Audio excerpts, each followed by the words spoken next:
எனக்கு அன்பானவர்களே, கர்த்தர் மீட்பருமாகிய இயேசு கிறிஸ்துவின் நாமத்திற்கு வாழ்த்துதல் தெரிவித்ததோடு, அப்போஸ்தலனாகிய பவுல் எவ்வளவு அருமையாய் நம்முடைய கடந்த கால வாழ்க்கைக்கும் வருங்கால வாழ்க்கைக்கும் வித்தியாசங்களை காண்பித்து, நாம் இதன் நடுவில் இருக்கிறதினாலே அந்த கடந்த கால வாழ்க்கைக்கு சாயும் போது ஏற்படுகிற பிரச்சனையும், வருங்கால வாழ்வுக்கு நம்முடைய வாழ்க்கையை அர்ப்பணிக்கும் போது அதனால் வருகிற மேன்மையின் ஆசீர்வாதங்களை நாம் பற்றி கொள்வதற்கு, தெளிவு பெறுவதற்கு பவுல் மூலமாய் ஆண்டவர் நம்மோடு கூட பேசிக்கொண்டிருக்கிறார். 21 நாள் அதிகாலை ஜபம் ஆலயத்தில் நாம வைத்திருக்கிறோம். அந்த ஜபத்தில் இந்த 10வது நாளுக்காக இதோ ஒரு வார்த்தை என்னவென்றால், அன்றும் இன்றும் நம் வாழ்வு அப்படிங்கிற ஒரு தலைப்பு கொடுக்கலாம். அன்றைக்கு நம்முடைய வாழ்க்கை, இன்றைக்கு நம்முடைய ஒரு வாழ்க்கை. அப்போ அன்றைக்கு முன்பு நம்முடைய வாழ்க்கையின் நிலைமை என்ன? ரோமர் 6:17 பாருங்கள். ரோமர் 6:17 முன்னே நீங்கள் பாவத்திற்கு அடிமையாய் இருந்தீங்க. பாவத்திற்கு அடிமையாய் இருந்தோம் முன்பு. ஏன்? பாவத்தின் நிலை புரியல, பரிசுத்தத்தின் வாழ்வின் தெளிவில்ல. அதனால பாவத்திற்கு அடிமையாய் இருந்தோம் என்று பார்க்கிறோம். 2வது 18ஆம் வசனத்துல சொல்லுகிறார், என்ன தெரியுமா? பாவத்தின்று நீங்கள் விடுதலையாக்கப்பட்டு நீதிக்கு அடிமைய. முன்பு நாம எப்படி இருந்தோம் என்று சொன்னால், நாம அசுத்தமானவர்களாய் காணப்பட்டோம். முன்பு பாவத்தில் இருந்தோம். அடுத்து முன்பு நம்முடைய அசுத்தத்திற்கு அர்ப்பணித்தோம். அசுத்தமான வாழ்க்கை. 19 பாருங்க. உங்கள் மாம்ச பலவீனத்து நிமித்தம் மனுஷர் பேசுகிற பிரகாரமாய் பேசுகிறேன். அக்கிரமத்தை நடப்பிக்கும்படி முன்னே நீங்கள் உங்கள் அவயவங்களை அசுத்தத்திற்கும் அடிமைதனத்திற்கும் அடிமைகளாக ஒப்பு கொடுத்தது போல. 17ஆம் வசனத்துல பார்த்தோம், பாவத்திற்கு அடிமைகளாய் ஒப்பு கொடுக்கப்பட்டோம். 2வது அன்று. முன்பு நம்முடைய வாழ்க்கை என்ன? அசுத்தத்திற்கும் அக்கிரமத்திற்கும் அடிமைகளாய் ஒப்பு கொடுக்கப்பட்டோம். ஏன்னா நாம் அதிலிருந்து விடுதலை பெற முடியவில்லை, ஒப்பு கொடுக்கப்பட்டோம். 3வது பாருங்கள், 19ஆம் வசனத்தில் 20ஆம் வசனத்தில் கூட பாருங்க. பாவத்திற்கு நீங்கள் அடிமைகளாய் இருந்த காலத்தில் நீதிக்கு நீங்கினவர்களாய் இருந்தீர்கள். அப்படின்னா நீதி இல்லாத வாழ்க்கை. பாவத்திற்கு அடிமை, பரிசுத்தம் இல்லாத வாழ்க்கை, அசுத்தம் அக்கிரமம் நிறைந்த வாழ்க்கை. அப்ப சுத்திகரிப்பும் ஒரு கிரமமும் இல்லாத ஒரு வாழ்க்கை முன்பு. 3வது என்ன?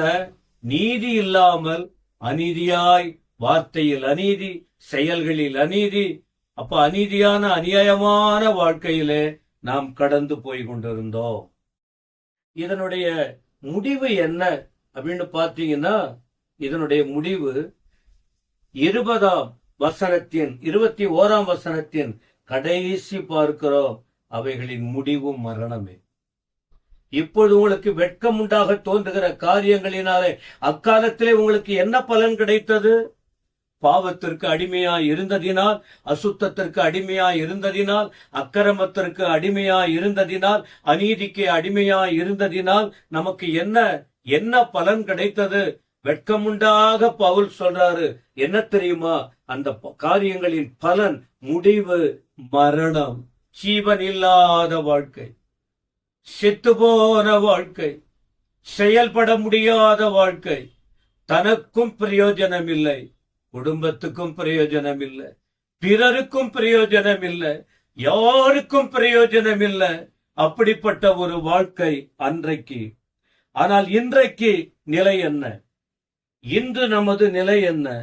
அந்த 18, 19 அதே வசனங்களில் பாருங்கள். ரோமர் 6ஆம் அதிகாரத்தின் 18ஆம் வசனத்துல, இப்பொழுது நீங்கள் பாவத்தினின்று நீங்கள் விடுதலையாக்கப்பட்டு நீதிக்கு அடிமையாய் மாறிட்டீங்க.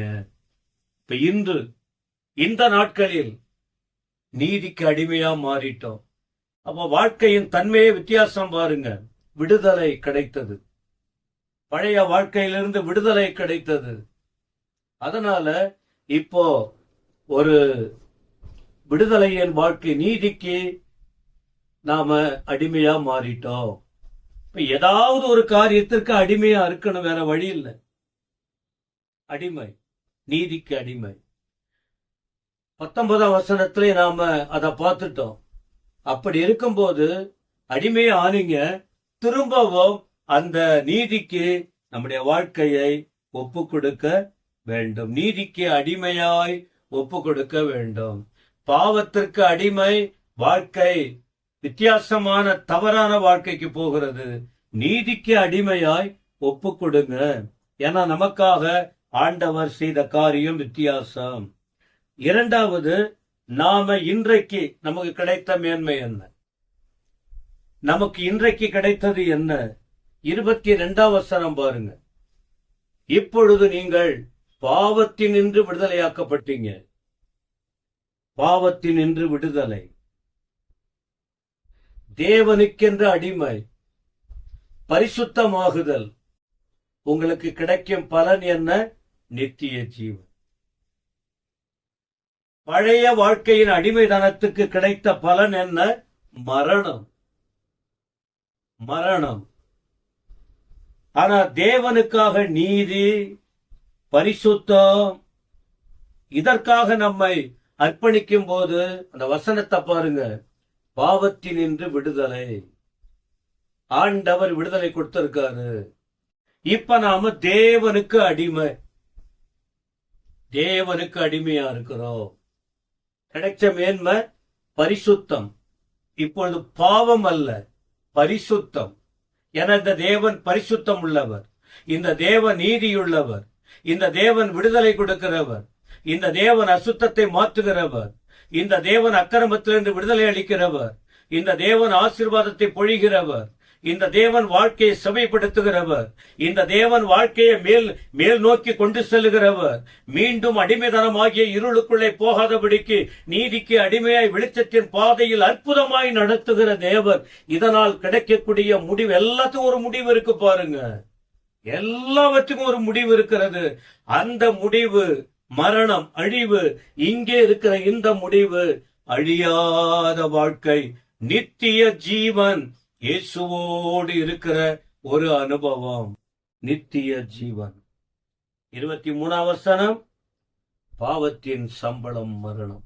இந்த அன்றும் இன்றும், முந்திய வாழ்வு பிந்திய வாழ்வு, ரெண்டுக்கும் சேர்த்து முடிவாக இந்த வசனம் நமக்கு தெளிவை சுட்டிக்காட்டுகிறது. பாவத்தின் சம்பளம் மரணம். தேவனுடைய கிருபை வரமோ நம்முடைய கர்த்தராகிய இயேசு கிறிஸ்துவினால் உண்டான நித்திய ஜீவன். பாவத்தின் சம்பளம் மரணம், நரகத்திற்கு நேராய் கொண்டு போகிற அனுபவம். இயேசு கிறிஸ்துவின் மூலமாய் உண்டான விடுதலை, கிருபை வரம், நித்திய ஜீவன், அழியாத வாழ்வு, ஆசீர்வதிக்கப்பட்ட வாழ்வு, ஆண்டவர் இருக்கிற இடம், பரலோக வாழ்க்கைக்கு நேராக நடத்துகிறது. இந்த தெளிவு இல்லாமல் என் அருமை ஜனங்களே நீங்கள் இருந்திருந்தால் இந்த வார்த்தைகளை நிதானமாக ரோமருக்கு எழுதின நிருபத்தில் 6ஆம் அதிகாரத்தில் சொல்லப்பட்ட இந்த வார்த்தைகளை படித்து உணர்ந்து சிந்தித்து தெளிவாகி முழுமையாய் வாழ்க்கையை ஒப்பு கொடுப்போம். முந்தின வாழ்க்கைக்கு நாம போக வேண்டாம். இன்றைக்கு ஆண்டவர் நடத்துகிற பாதைக்கு ஒப்பு கொடுப்போம். வாழ்க்கை ஆசீர்வாதமாய் இருக்கும். கர்த்தர் உங்களை ஆசீர்வதிப்பாராக. ஆகம் ஆண்டவரே, தேவ ஜனங்களுக்கு பலன் தாரும், நித்திய ஜீவனுக்கு நேராய் நடத்தும், ஆசீர்வதியும். இயேசுவின் நாமத்தில் பிதாவே, ஆமென், ஆமென்.